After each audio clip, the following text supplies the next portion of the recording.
안녕하세요, 파노튜브입니다.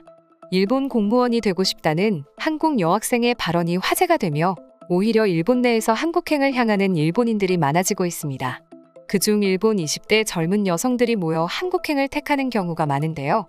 최근 1호선에 모여있는 일본인들을 직접 인터뷰하러 일본 방송사에서 오는 경우도 있었습니다. 일본인들은 하나같이 두꺼운 가방을 들고 무언가를 기다리는 듯한 표정으로 길거리에 서 있었는데요. 한국에서만 볼 수 있는 광경이라 더욱 놀라움을 금치 못하고 있습니다. 요즘 한국에서 젊은 여성들이 일본 공무원이 되고 싶다는 이야기가 들리고 있습니다. 하지만 이는 일본 공무원의 실태를 잘 모르기 때문인데요. 일본에서 살고 있는 한국인들이 발 뻗고 나서 이를 말리려고 하는 모습입니다. 실제로 일본에서 장기간 거주 중인 한국인이 이러한 뉴스를 접하고 나선 한국 젊은이들을 위해 직접 일본에서의 이야기를 전해주고 있습니다. 일본 공무원들의 실태를 잘 알려주는 아주 재밌는 이야기가 있습니다. 일본에 거주 중인 한국인이 일본이 얼마나 답답한지 전하기 위해 이해하기 쉽도록 바꿔 적은 내용입니다. 우선 주소지 이전 신청을 하려던 그는 한국에서는 5분이면 처리될 일을 3주가량이 걸리며 비용 또한 만만치 않아 상당히 충격받아 보입니다.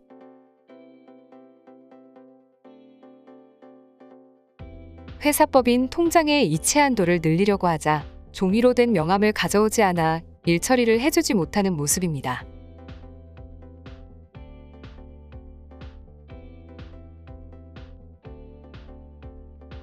인터넷 해지 작업을 신청했는데 본인이 직접 해야 하질 않나. 더군다나 일 처리를 늦게 해주는 바람에 추가 요금을 내라는 말도 안 되는 이야기까지 듣게 됩니다.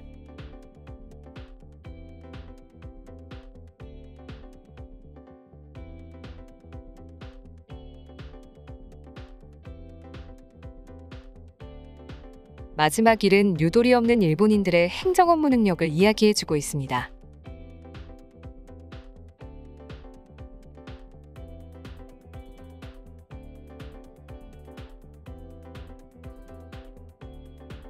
이외에도 일본에서는 선거철이 다가올 때마다 공무원들이 죄다 연필을 깎고 있다는 황당한 뉴스가 전해집니다. 일본에서 해당 기사가 해외 언론에서 언급되는 것을 상당히 꺼려하고 있습니다. 해당 내용 기사입니다. 일본 중의원 총선을 앞두고 군마현 오타시는 코로나 확산을 막기 위해 유권자들이 투표할 때 사용한 연필을 가져가도록 했다. 이를 위해 시당국은 유권자 수에 맞춰 연필 11만 3천 개를 주문했다. 시청 공무원들은 20일에 실시된 사전선거에 쓸 연필 1만 개를 깎았고 31일까지 연필 10만 3천 개를 더 깎아야 한다. 바쁜 업무 시간에 공무원들이 모여 앉아 자동 연필 깎기로 연필을 깎은 뒤 한 개씩 보호캡을 씌우는 진풍경이 TV를 통해 알려지자 최첨단 시대의 행정 인력과 예산 낭비라는 비판이 쏟아졌다. 연필 구입에는 669만 엔, 약 6,800만 원이 들었다. 그러나 일본은 처음에 이런 정책을 오히려 자랑스러워했습니다. 일본 당국은 이러한 조치가 과거에 비해 훨씬 효율적이라고 주장했습니다.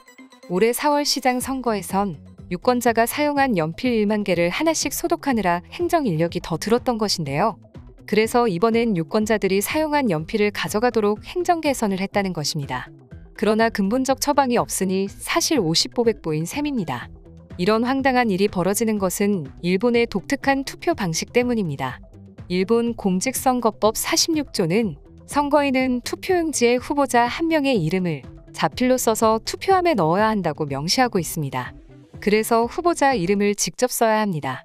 볼펜 등을 쓰면 투표용지에 번질 우려가 있어서 연필을 주로 사용합니다.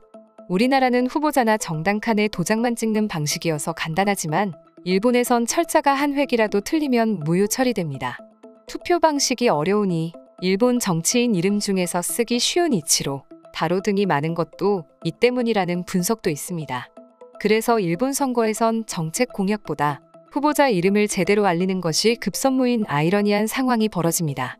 이를 들은 전 세계에서는 비웃음을 넘어 경악하고 있는 상황입니다. 일본의 아날로그 행정은 더 이상 뉴스가 아니다. 도쿄 올림픽 와중에 신속해야 할 코로나 확진자 집계도 일일이 팩스로 처리한다는 사실도 알려지지 않았나? 일본은 도대체 언제까지 저런 방식을 고집할지 정말 궁금하다. 제일 신기한 건 아무도 궁금해하지 않는 건데 왜 저렇게 고집 부리는 건지 궁금할 따름이다. 일본 사람들이 불쌍하다. 저 정도면 거의 원시인이라고 불러도 되지 않을까? 일본은 나름 발전한 나라라고 알고 있는데 왜 그런 거냐? 이유 알고 있음 알려주면 안 되냐? 예전에 일본을 놀러 간 적이 있었는데 일본은 절대 놀러만 가야 한다. 살 곳은 못 된다. 가서 한 달 이상 살면 알게 된다. 내가 일본 사람들이 다 불쌍해 보였다. 이러한 현 상황을 아는 일본 20대 젊은이들은 오히려 한국으로 오고 있습니다. 그들은 일본에서의 앞날은 절대 안정적이지 않고 한국의 업무 시스템이 일본보다 훨씬 낫다며 언어 장벽을 뛰어넘어서라도 한국에서의 직업이 훨씬 낫다고 자부하고 있습니다. 그래서 한국의 공무직, 행정직을 지원하려고 오고 있는 건데요. 노량진에서 줄 지어 밥을 기다리고 버스를 기다리는 사람들이 죄다 일본인인 모습입니다. 지하철 1호선 근처 노량진역에서 컵밥을 먹고 있는 모습도 상당히 보입니다. 고시원을 잡고 컵밥을 먹으며 공부를 하고 있는 모습을 보며 황당하게 여긴 일본에선 직접 취재를 하러 오기도 했습니다. 그들은 일본인 기자들이 일본 젊은 사람들이 왜 한국에서 공부를 하고 있냐는 질문에 일본 행정직의 단점을 꼽으며 답했습니다. 그들이 말한 단점을 요약하자면 내용은 대충 이러했습니다. 수많은 이야기가 있었지만 첫 번째로 우선 일본 공무원은 잔업이 거의 무조건 있습니다. 정시퇴근이 거의 불가합니다. 평균적으로 연간 158.4시간 정도의 잔업이 있다고 한다.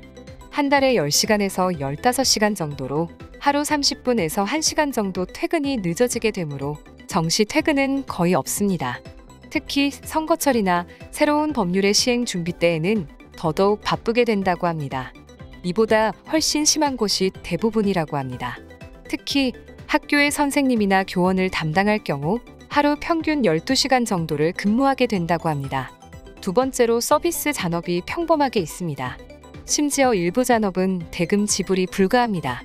잔업을 해도 돈이 나온다면 크게 신경 쓰지 않을 사람들이 있을 것입니다. 하지만 잔업이 너무 많아질 경우 잔업대에 상한이 있기 때문에 그 상한을 넘어선 경우에는 임금이 지불되지 않습니다. 더군다나 일본은 수작업이 기본이기 때문에 잔업과 야근은 다들 당연한 것처럼 생각하고 있습니다. 세 번째로 일본 인구가 감소하고 있어서 공무원의 수를 강제적으로 줄이고 있습니다. 인구가 줄어든다는 것은 행정 서비스의 수요가 줄어든다는 뜻이며 이에 맞춰서 일본의 총무성에서는 2040, 2050년 정도에 현재의 공무원의 숫자의 절반까지 감원을 진행할 예정입니다. 이에 비해 한국은 빠른 일처리를 위하여 모든 서류와 업무를 디지털화시켰고 출산 및 육아 관련 복지가 기본적으로 보장됩니다. 또한 일본에 비하면 공무원은 출산이나 육아 휴직이 상당히 자유롭습니다. 한국에서는 가끔 오히려 안 써서 눈치를 받는 경우도 있다고 합니다. 최근에는 경제가 어렵다 보니 국가재정이 넉넉하지 않아 공무원에게 휴가를 장려하는 분위기라는 농담까지 들리기도 합니다. 또한 각종 복지 혜택이 있습니다. 공무원은 각종 복지 혜택을 받기 좋은 직업으로 알려져 있는데요. 단순히 돈으로 해결할 수 있는 사항에 대해서는 일본 기업의 복지가 더 나은 경우도 있으나 출산, 육아 휴직 사용 등 비물질적인 부분에 있어서는 한국의 공무원이 더 우위라는 이야기가 많이 들립니다. 그 외에도 각종 편의시설 할인, 복지 포인트 등의 복지 제도가 있습니다. 이상 파노TV입니다. 시청해주셔서 감사합니다. 구독과 좋아요는 영상 제작에 큰 힘이 됩니다. 눌러주셔서 감사합니다.